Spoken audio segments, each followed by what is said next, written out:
তো এখন কিন্তু সমাবেশ কানায় কানায় পূর্ণ হয়ে গেছে। এখনও তারেক রহমান সাহেব কিন্তু স্টেজে ওঠে নাই। স্টেজে উঠতে আরও প্রায় 1 ঘন্টা সময় লাগবে, কারণ উনি এয়ারপোর্ট থেকে ধরতে গেলে হেঁটে আসতেছে, কারণ ওনার গাড়ি খুবই ধীরে স্পিডে আসতেছে। এত নেতাকর্মীর ভিড় যে গাড়ি সহজে কিন্তু আসতে পারতেছে না।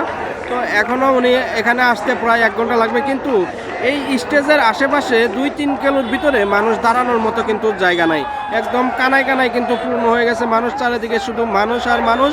শুধু একটাই স্লোগান, তারেক রহমান আসছে, বাংলাদেশ কাঁপছে। মানে এদিকে লোকের মানে সাধারণ লোক সাথে নেতাকর্মীরা, মানে কোনো গাড়ি ঘোড়া তো নাই, শুধু লোক আর লোক। তো যারা আজকে ঢাকায় আসছে তারা মানে একটা ঐতিহাসিক দিনের সাক্ষী হওয়ার জন্যই ঢাকায় আসছে তারা। আর ঢাকায় এত লোক জমায়েত আগে হয়েছে কিনা অনেকেই হয়তো বলতে পারবে না, কারণ আমাদের জানা মতে এটাই বাংলাদেশের সবচেয়ে বড় জনসভা ধরতে গেলে। তো এত লোক এখানে জমায়েত হয়েছে। তো এটা হলো 300 ফিট। 300 ফিটের আশেপাশে এদিকে ওইদিকে মনে করেন যে কয়েক কিলো রাস্তায় শুধু হাজার হাজার মানুষ, সব মিলে ধরতে গেলে কয়েক লাখ মানুষ কিন্তু এখানে জমা হয়ে গেছে, হিসাব করা যায় না। এখানে কিন্তু মোবাইল স্পিড, নেটের যে স্পিডটা সেটাও কিন্তু ডাউন কাজ করতেছে, নেট স্পিড কাজ করতেছে না। কারণ ঢাকায় এত মোবাইল ঢুকছে যে নেট স্পিড কিন্তু আর ঠিক মতো কাজ করতেছে না, স্লো। এই জন্য কিন্তু কোনো ভিডিও বা ছবি সহজে কেউ পোস্ট করতে পারতেছে না।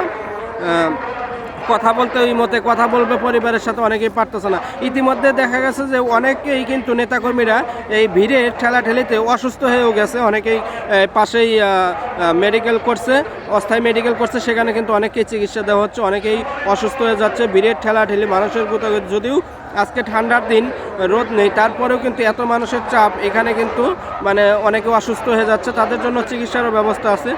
তো এত পরিমাণ লোক যে ঢাকায় আসবে কেউ কল্পনা করতে পারে নাই।